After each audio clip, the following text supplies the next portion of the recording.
Hello everyone, welcome back to Scented Moments channel. I'm Jolima, I hope you're all well, and in this video I want to revisit 5 fragrances that, well, I did a review of each one of these fragrances 2 years ago when I first started this channel. So basically I just want to revisit them and to tell you if I still enjoy them as much as I once did or my taste changed.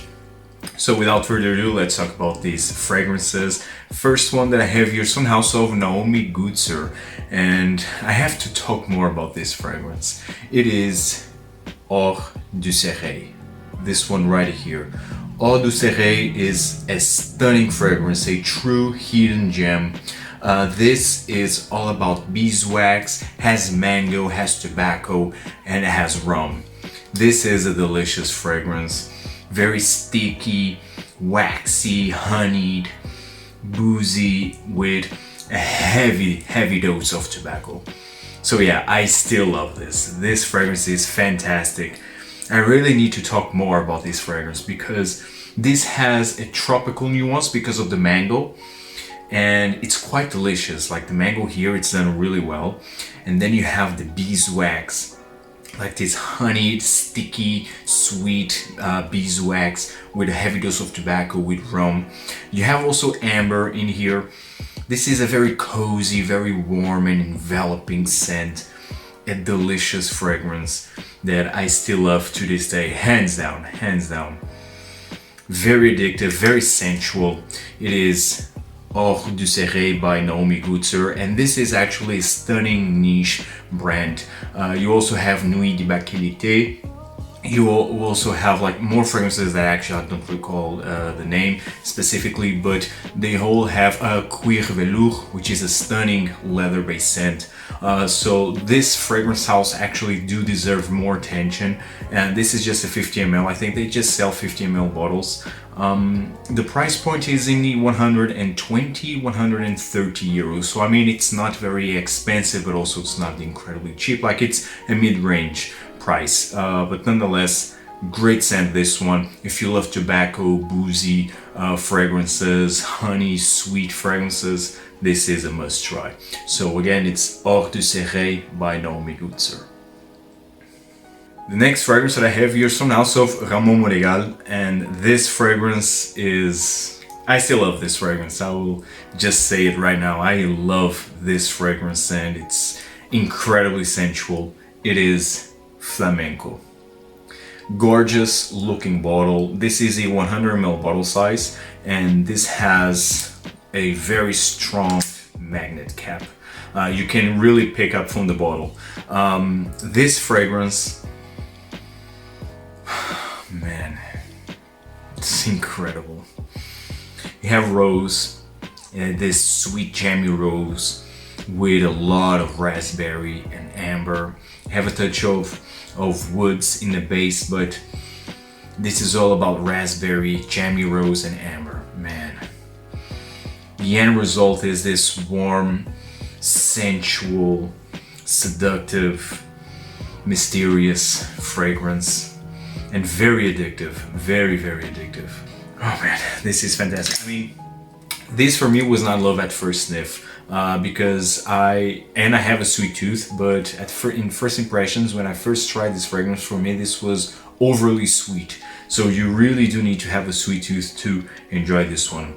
But as this starts to develop, the sweetness a bit kind of fades away a bit, and then you have the woods more showing up to balance the sweetness. But still, this is still a very sweet fragrance. It's very addictive, and it's very sensual, but still you need to go easy on the trigger because even the performance can be overwhelming. This is nuclear. This has a nuclear performance, but I love this to this day. It is Flamenco by Ramon Monegal, and it's highly underrated. The next fragrance that I have here is from House of Tom Ford, and it is Costa Azzurra. Now, Costa Azzurra, when I first did a review of this one, for me this was the best blue fragrance in the private blend collection, and I still stand by it. This is still the best blue fragrance in that genre of the private blend of Tom Ford. This is salty, has seaweed, it's very woodsy, marine-ish, and it's very masculine in my opinion. It's very masculine. I mean, is it better than Acqua di Sale, for example? No, it's not, but I think it's more versatile. The woods here are more pronounced, and the saltiness here, it's a bit toned down. And it's not as aquatic as Acqua di Sale is. I think this one is more versatile overall. Good, I mean, good to average performance. Maybe it's better saying it has average performance, but I think it has good performance when comparing with the rest of the collection, like notably Portofino, Fleur de Portofino. So like, I think this one has the best performance, but I think this will be discontinued.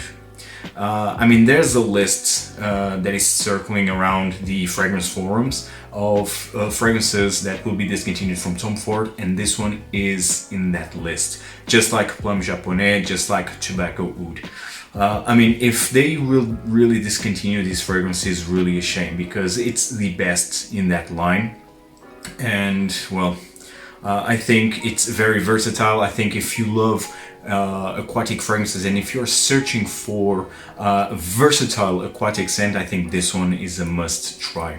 It is Tom Ford Costa Azzurra, and I really love the bottle presentation, the color of this bottle. I think it's very lovely. The next fragrance that I have here is from the house of Andy Tauber, and it is Unhosed Kandahar.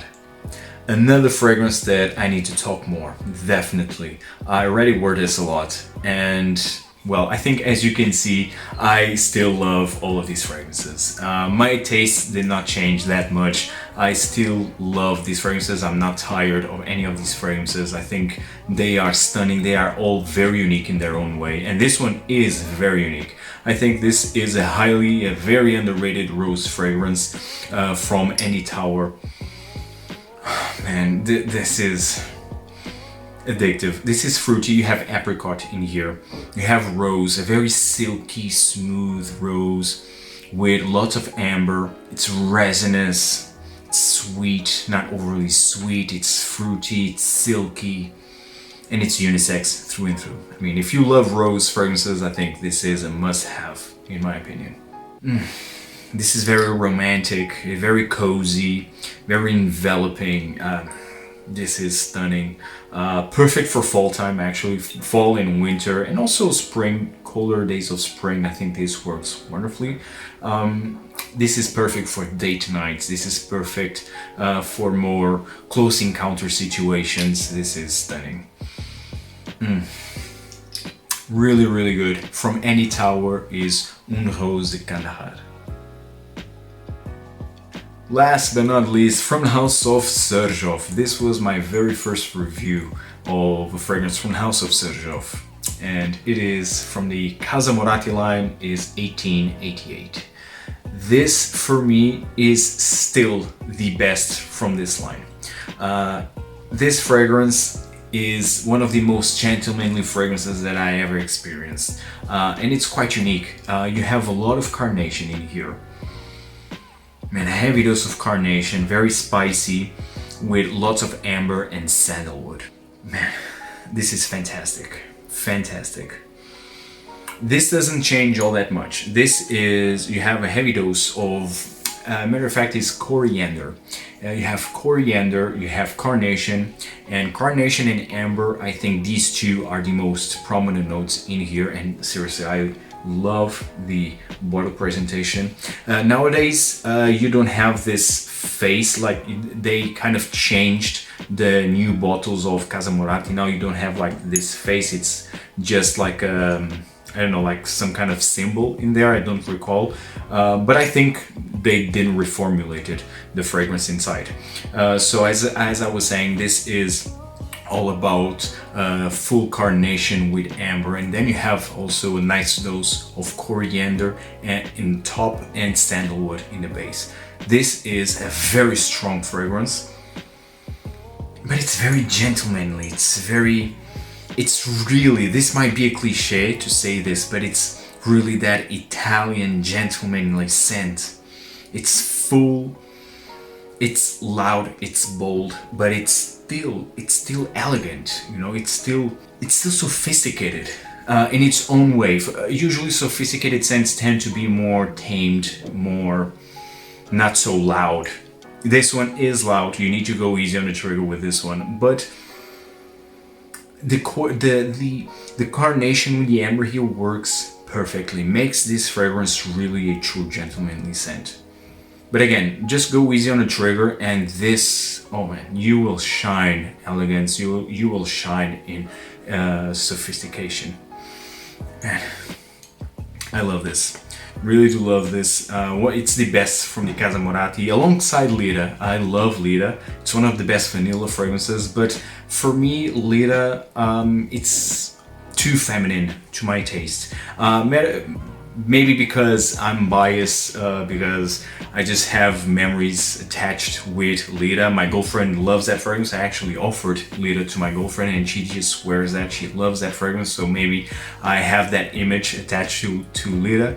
But nonetheless, it's a stunning scent, and this one is the best in my opinion, alongside Lira, of course.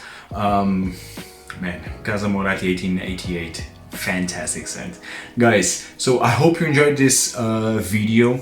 Tell me in the comments down below if you already tried any of these fragrances, and also tell me if your tastes changed through these years since you joined the fragrance community, or since you started to collect, and what fragrances you stopped to care about or not, or what fragrances you still love to this day. Tell me everything in the comments down below, guys, and see you in the next video. Take care. Ciao.